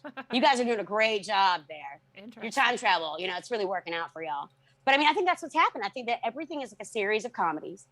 I think God finds all this to be extremely humorous. And I think the battle's already been won, which is why they're fighting so hard. Yeah.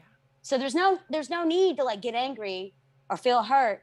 I think that when there is suffering, like I said, I think God pops your soul. I think he prevents children from suffering. I have to believe that because I can't deal with it otherwise.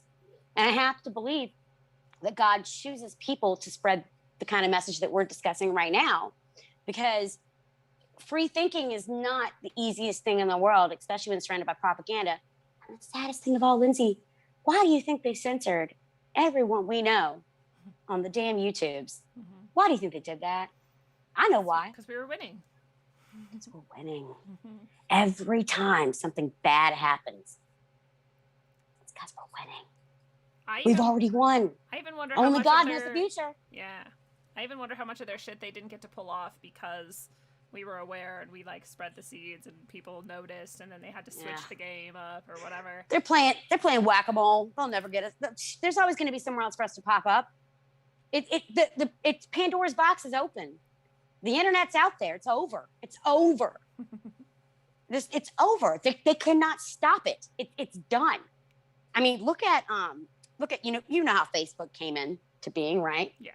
From what was it, Lifelink? Is that what it was called? Oh, I can't remember. It was the CIA's Fedbook version of the same day that they got rid of that when they started Facebook. But somebody, if I've ever seen someone that might make cloning seem realistic, it's freaking Zuckerberg. Like, what the heck? Yeah. What the fuck? Zuck, come on, dude. Yeah. He looks creepy as hell. You see him drink water, he's like... You're like, you can't even try so creepy. To be more human than this. Like, this is creepy. Yeah. It's really sad, actually. But I mean, I see like stuff like that, right? And I'm like, man, they have been planning for all this to happen, and they just keep failing miserably because we've already won. Because they can't predict the future. Even with all their, Looking Glass projects and their Alice quantum computer, like it doesn't matter. Like everyone who gets fired up and upset on Twitter, I just kind of like giggle a little because I'm just like, you guys know we won, right? Yeah. We already won. They wouldn't fight so hard if we hadn't already won. Yes, not everybody sees that. And that's the thing I was saying, about black pill versus white pill versus red pill or whatever. I think the white pill people kind of get that exact thing. You're like, if I'm an internal soul, I already won. So yeah, you're white pill. Yeah. You've gone past, when you go past black pill, you go to white pill. And you're like, look, okay, I thought we lost, but we won, and I'm not going to fight anymore. I'm just going to let people know that the chair's in the room. Yeah. Yeah.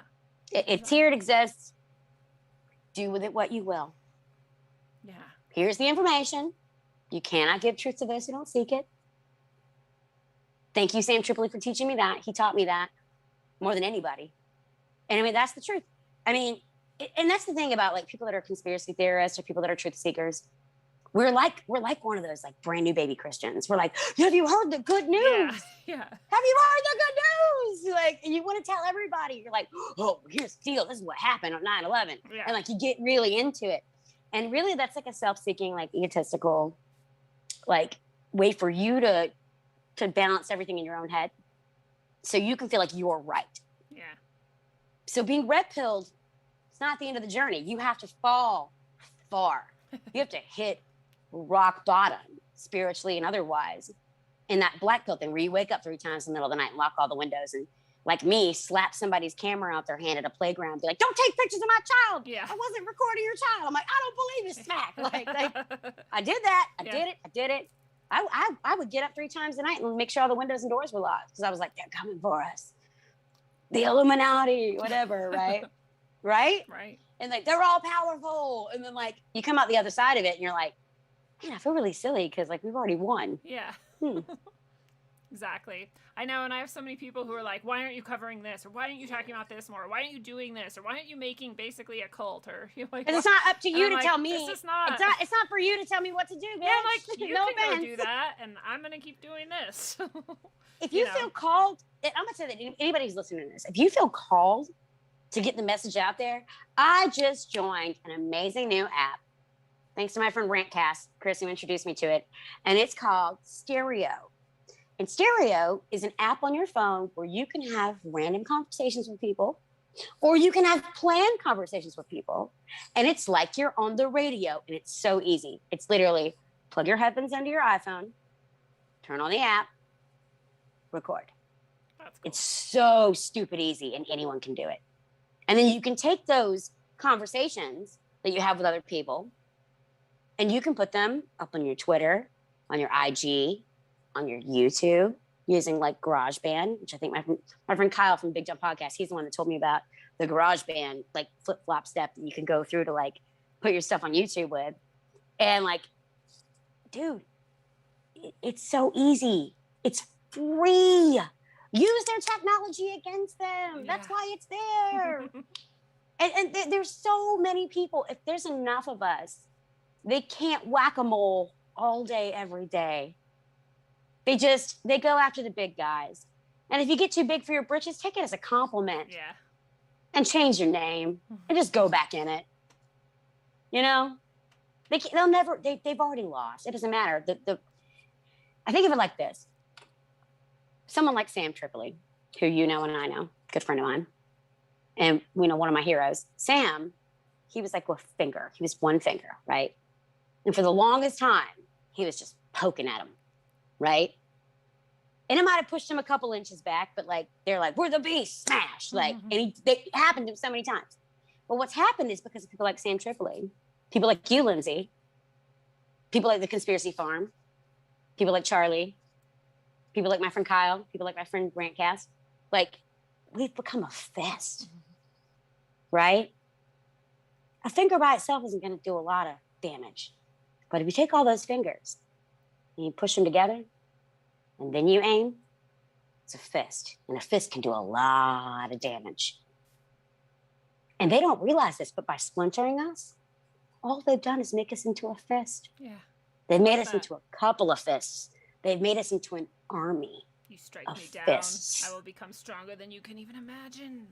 Exactly. I love that Last American Vagabond was on recently, and he was talking about too, like every time his channel gets taken down, he's got like 60 people waiting to just put up his episodes for him everywhere, and then he starts a new channel, and then everyone knows where to go back to, and they do it again, and he does it again, and like they can't kill him this way. And I'm like, it's such a beautiful, because they never know which one he's going to give the episode to, and I'm like, this is brilliant. Like, we need more of this, because it's exactly, you're like, you have tried to stop this, but you actually made it even stronger. And it's similar to what you were talking about, and what I've talked about too in my our demonic attacks and our, you know, dark energy attacks, that maybe they were trying to lead us astray, or maybe they were trying to capture us or get us to capture ourselves or tie ourselves down to this dark path, but really they just pushed us further into the light. And it's just very interesting. They're so out of tactic. It's pathetic. It's sad. I feel sorry for them at this point. Yeah.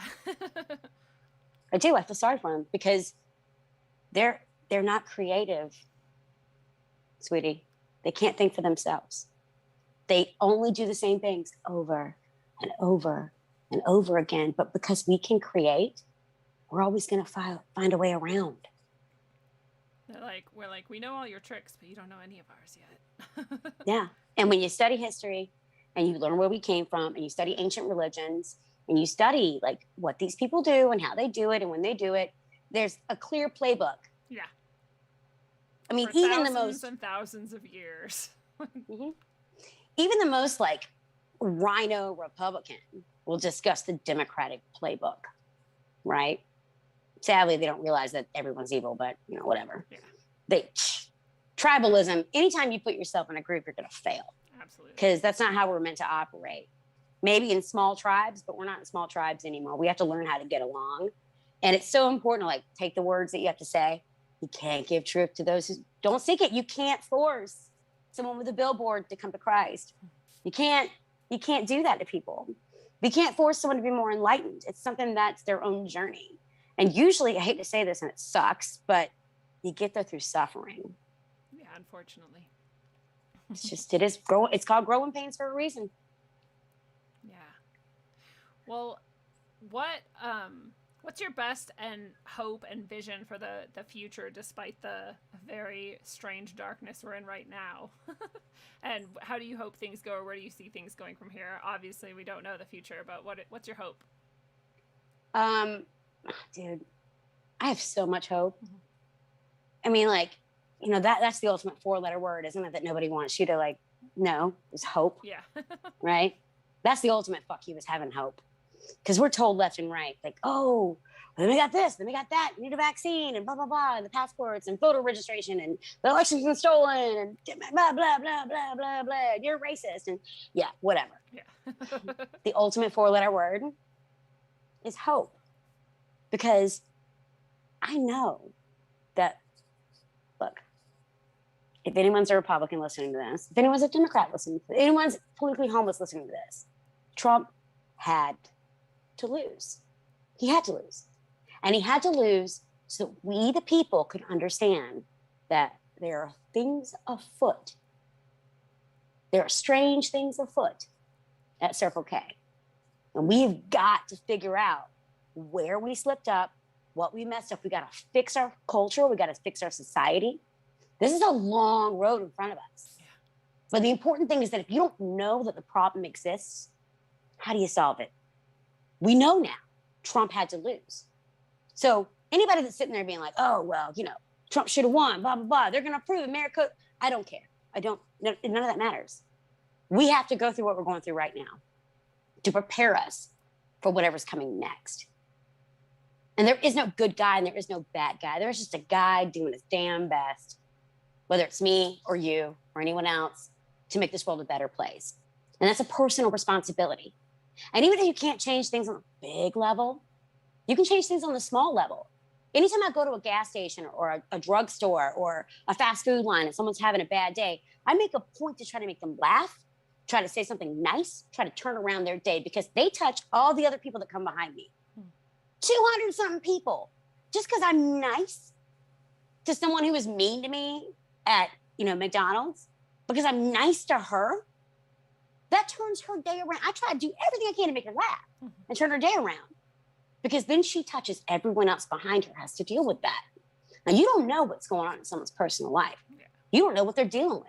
And if you are being attacked, take it as a good sign. It means you're important.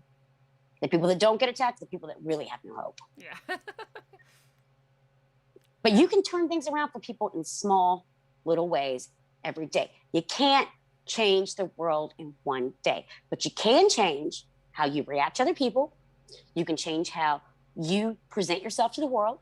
You can change what you say and who you say it to and how you say it to people. And you can change lives. Just one fast food worker. That's 200 people that come after you during the day that she has to deal with, that she could change their day too.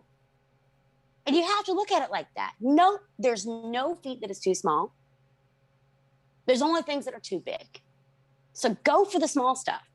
They always say, don't sweat the small stuff. I say, don't fear the change of the small stuff. Yeah. Word. Don't sweat it. Make it better. Yeah. And anyone change the world one Lego at a time. Yes. And everybody can do that every day in whatever way that they can. Even if it's, there's this quote that I love that it's something like, it's like if you could save only one person, it's okay if that person is yourself.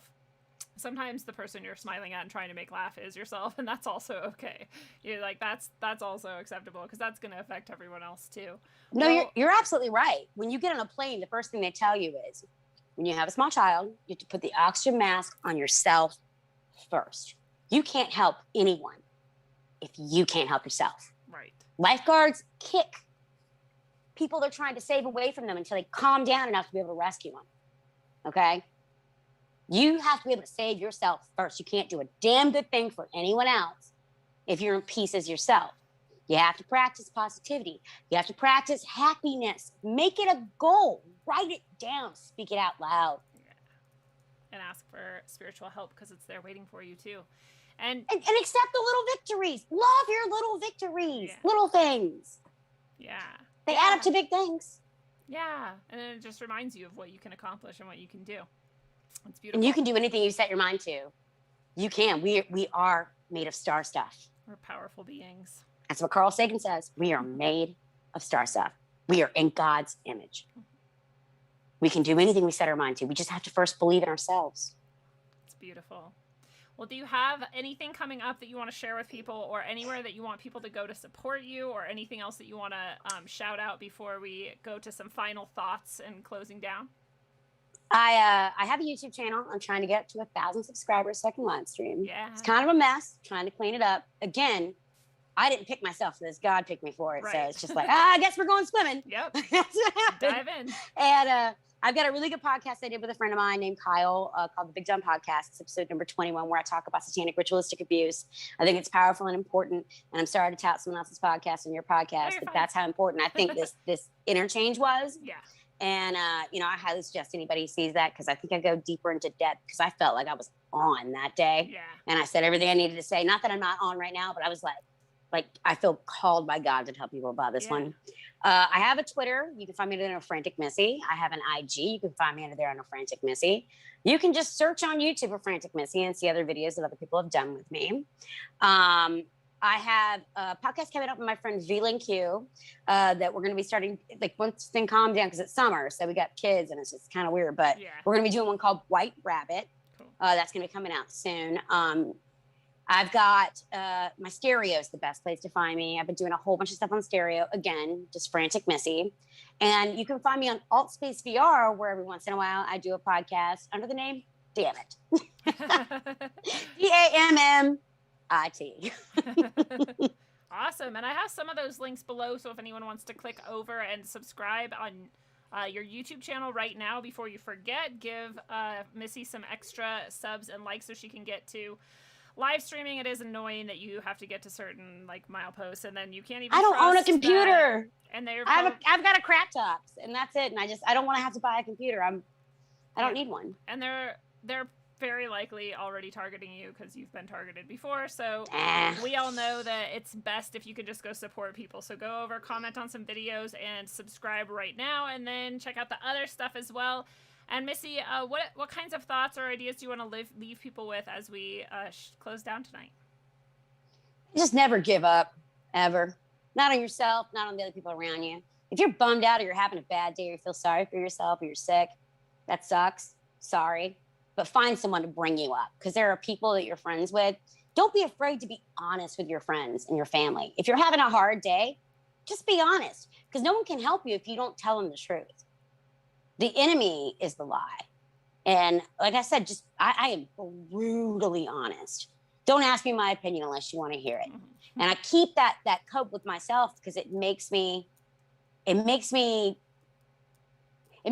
I have to say more valid. And on top of that, it keeps me honest with myself, because it's so easy to lie to yourself. And if you're having a bad day, reach out. If you need someone to listen to, or you need someone to talk to you, like, there's so many people on the internet. That's one of the blessings of the internet. Don't think everyone around you is bad. Don't fall in the tribalistic rabbit hole. Don't listen to anybody but yourself. And if you're having one of those days, take your shoes off, go outside, put your feet in the grass, put your hands in the air, and breathe in deep. Yeah. Let it rain on yourself sometimes. It's good for you. Beautifully said. Just fight back. Yeah. With positivity. I love it. It's beautiful. And fellow travelers of the path, this is a beautiful thing. This has been your analog, electric, concentric dose of wisdom, according to the rogue warrior, Missy, FranticMissy Stewart. Missy, thank you so much for sharing with us tonight and being Thank you here. so much for having me. I feel pleasure. I am so giddy right now. This makes me so happy. I'm so glad we did it. Thank you. I don't know if everyone out there knows, but we almost didn't do it. I'm very glad we did. So I'm glad that you were flexible and put up with me today. Dude, you put up with me. I talk way too much. No, you're awesome. That's the best kind of guest to have, because I just get to sit here and be brain dead, which is basically what I am. So, next time you're having a bad day, you text me. I'll put you in the right mood. I promise. Awesome. Thank you so much. Well, eclectic is the path and mind that comes to the most nuanced and effective paths. We do not start this journey with all the answers, and we don't end it with them either. Perhaps in that space between, we find glimpses that come closest to truth, but in the meantime, we gather all our experience and take no one's word for it. We stand on the shoulders of the giants who came before, but we also take trips down to those standing much shorter, because no point of view outweighs any other, and all are as valuable as perspectives they lend to your wanderings. Gather all the gold from every step you take, dust and clear away all that wasn't shining within you all along, and remember that you are always loved, and you have always been love. And until you master the art of excellent boundaries while growing and becoming, flourishing and enlightening, travel well, aim for balance, and always look inside first. Mwah.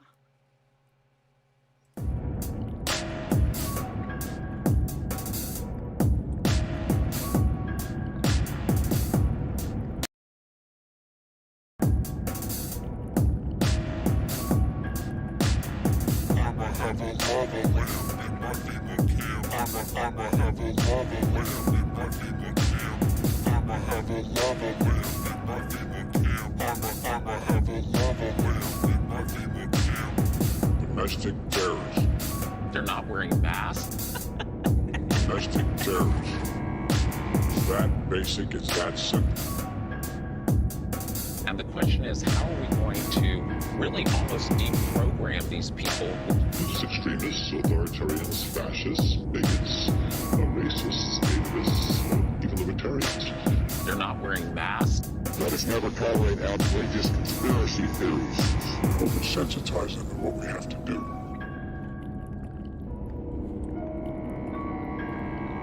Potential for the disastrous rise of misplaced power exists and will persist. We've made it our mission to limit the spread of this disease and to limit the risks to lives and to our economy. We've been clear from the beginning that getting together in groups outside of your household that is not permitted is not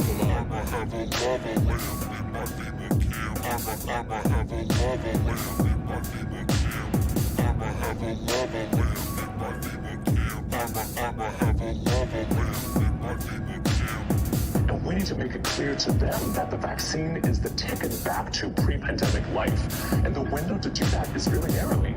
This nation, this idea called America, was and always will be a new world. Our new world.